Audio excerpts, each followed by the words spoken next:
Bonjour à tous et à toutes et bienvenue sur la chaîne du pouvoir de la conscience. J'espère que vous allez bien, j'espère que vous passez une excellente journée et que vous prenez grand soin de vos conversations internes.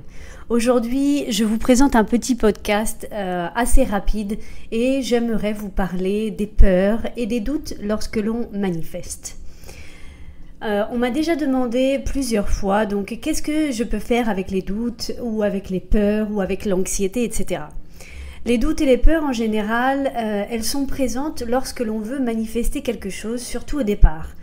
Surtout au départ, quand on prend conscience ou on écoute Neville Goddard et on nous dit que l'on peut absolument tout manifester, on peut changer notre vie, etc.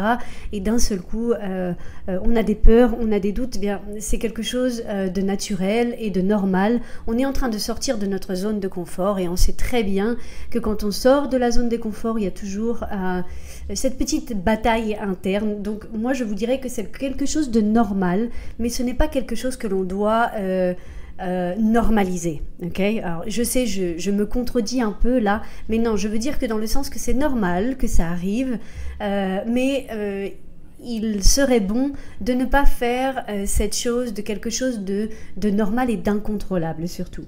Donc la seule chose que l'on peut faire pour cesser d'écouter ces pensées négatives de peur et de doute, c'est de rester dans le moment présent, avec ce que nous sommes déjà.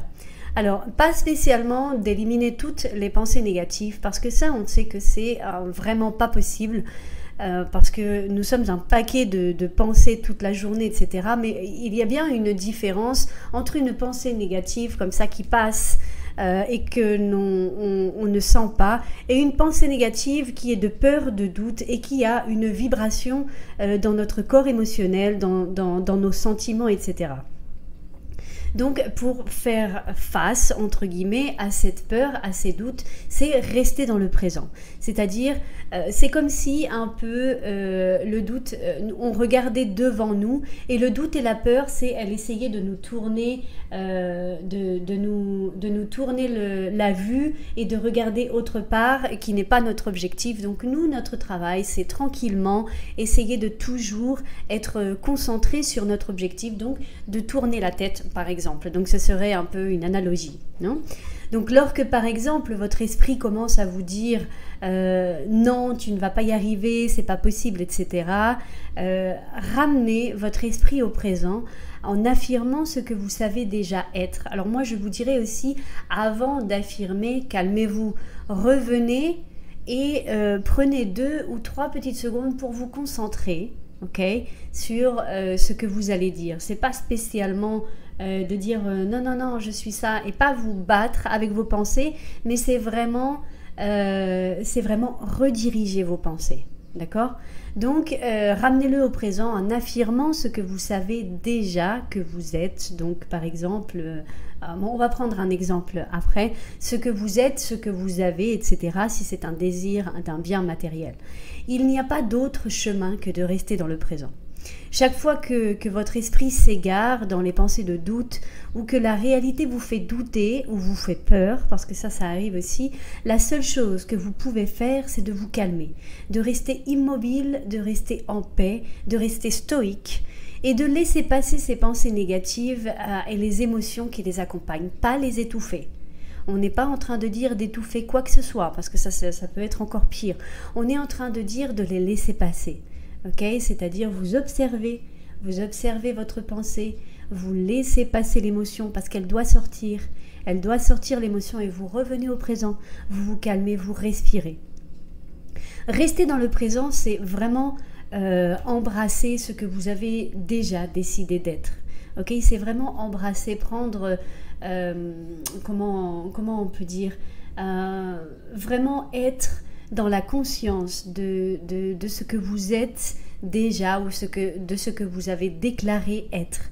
C'est se sentir comblé, non, en paix avec la réalité que vous vivez, même si autour de vous ça peut être désagréable.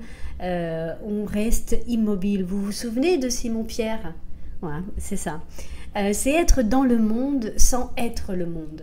C'est-à-dire, on est dans le monde tridimensionnel de notre réalité, donc le monde du César, mais on ne se laisse pas emporter par ce qui s'y passe et nous ne nous laissons pas emporter par les choses que nous n'aimons pas. Alors je sais au départ, je le sais très bien, je sais, au départ ça peut être difficile, c'est une habitude, c'est un chemin que vous devez faire, c'est de la patience avec vous-même, c'est une pratique. Vraiment, je vous assure, hein, quand vous commencez à pratiquer, vous allez voir, ça va être de plus en plus facile. Donc, vous revenez, vous vous calmez, vous revenez à ce que vous avez décidé être. Vous le vivez. Donc, vous vivez votre extérieur parce que vous êtes obligé, on est dans le monde du César, vous observez votre monde extérieur, mais vous ne vous impliquez pas. Car cela n'a rien à voir avec vous parce que ce n'est plus cette version de vous. Okay, il faut que il faut laisser le monde être monde et laisser tout se mettre en place pour que votre réalité change. Donc c'est rester dans le présent. Rester dans le présent, ça consiste pas à essayer de réparer le monde entier, mais à travailler sur vous-même intérieurement. C'est vous sentir tel que vous vous êtes défini. Okay, et toute la réalité s'ajustera à ce que vous affirmez de vous. Quand on vous dit ou quand on dit vous avez tout à l'intérieur de vous, réfléchissez à ces phrases. Réfléchissez. Vous avez tout à l'intérieur de vous au niveau de sentiments, au niveau de comment vous pouvez vous sentir. Vous pouvez vous sentir en colère, vous pouvez vous sentir bien, vous pouvez vous sentir heureux, mais d'un moment à un autre, parce que vous l'êtes déjà ça. Donc en fait, ce que vous devez faire, c'est pour ça qu'on vous dit de pratiquer. C'est pour ça qu'on dit de pratiquer plusieurs fois par jour. Qu'est-ce que vous ressentiriez? Neville Goddard nous le dit. Qu'est-ce que vous ressentiriez si vous vous sentiriez sûr de vous et vous vous sentiriez en paix? Donc c'est ça que vous devez. Donc le sentiment du désir accompli, c'est une tranquillité et une paix. Ok? C'est vous sentir tel que vous êtes défini. Ok? Rester dans le présent, c'est simplement savoir que vous êtes ce que vous avez choisi d'être et laisser donc les pensées négatives passer sans essayer de contrôler la réalité.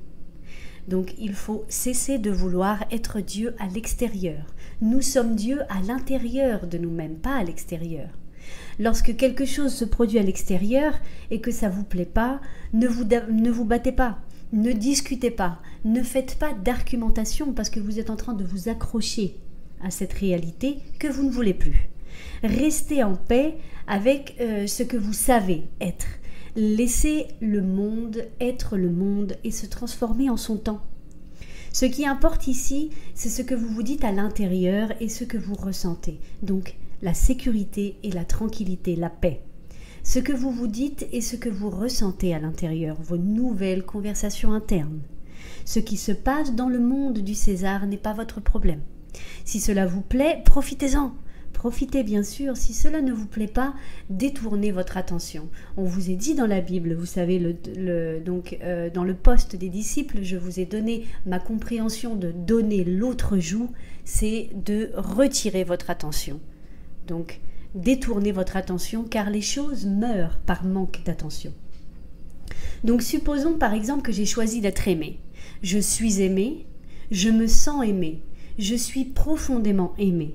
C'est ma déclaration, c'est mon affirmation et c'est ce que je ressens là, maintenant. Donc je vais dans mon imagination pour me voir en train de vivre cela et en profiter. Je prends quelques minutes. Okay, ça peut être n'importe quel type d'amour, par exemple, ceux qui sont maman ou papa, c'est très facile de ressentir l'amour quand, par exemple, on embrasse nos enfants, on les prend dans les bras, c'est quelque chose de très fort. Donc si vous voulez ressentir cette force, cet amour, imaginez que vous prenez dans votre bras vos enfants, ou votre maman, votre papa, quelqu'un qui vous tient beaucoup à cœur. Okay, donc vous allez dans votre imagination et vous vivez cela, vous ressentez et c'est pas quelque chose, une super joie, ça peut être une émotion de joie, mais c'est un sentiment d'amour. Okay, donc même je vais dans mon imagination pour me voir en train de vivre cela et profiter du sentiment d'être aimé et d'aimer en retour. ok ? Et même si la réalité change, de nombreuses personnes peuvent entrer dans ma vie pour témoigner que je ne suis pas aimée, ok ? Mais je reste dans ma conscience car je l'ai vécu dans mon imagination, je l'ai ressenti en moi, j'ai écouté ces nouvelles conversations, j'ai écouté toutes ces personnes ou cette personne en particulier me dire que je suis aimée. Donc cela se réalisera dans mon monde, car c'est moi qui ordonne mon monde. Je l'ordonne d'où ? De mon Dieu. Et c'est qui Dieu ? Ma conscience d'être. Okay ? C'est ce que Neville nous explique. Notre conscience d'être. Je suis conscient d'être aimé. Que le monde ne me montre pas encore ce que je décide ou que j'ai choisi, c'est pas mon problème. Le Père cherche la manière de transformer la réalité. Et on sait très bien qu'il a des manières que nous ne connaissons pas. Et même si 1000 personnes viennent me dire le contraire, je dois rester stoïque. Je ne réagis pas. Parce que ce qui se passe, c'est que avant d'être conscient, d'être conscient, ce qu'on faisait quand quelque chose on n'aimait pas, on réagissait. C'est quoi une réaction ? C'est une émotion, c'est une colère, c'est se battre contre l'extérieur, c'est dire mais pourquoi ce qui se passe ? Alors ce que nous invite Neville à faire, c'est nous ne voulons plus être la même personne. Cette personne que nous voulons être n'aurait pas ces réactions-là parce qu'elle n'aurait pas cette réalité. Okay ? Donc je reste stoïque, je ne réagis pas comme je réagissais avant parce que je ne suis plus la même personne. Okay ? Donc, et je ne réagis pas car je sais, donc comme on a pris l'exemple de l'amour, j'ai affirmé dans ma conscience, dans mon imagination, j'ai écouté des conversations internes et je sais que je suis aimée. Et moi, je ressens que je suis aimée.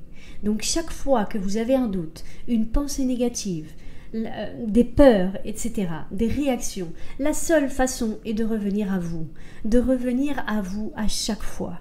Et comment ? En vous calmant, en respirant et en affirmant ce que vous savez déjà être vrai, en arrêtant de réagir au monde extérieur, de savoir que vous avez tout à l'intérieur. Vous êtes capable, vous avez tous les instruments qui est votre conscience, qui est votre pouvoir, vous avez tous les instruments pour pouvoir vous calmer et pouvoir rentrer dans le sentiment du désir accompli. Je vous embrasse, je vous souhaite une excellente journée et je vous vois dans le prochain podcast.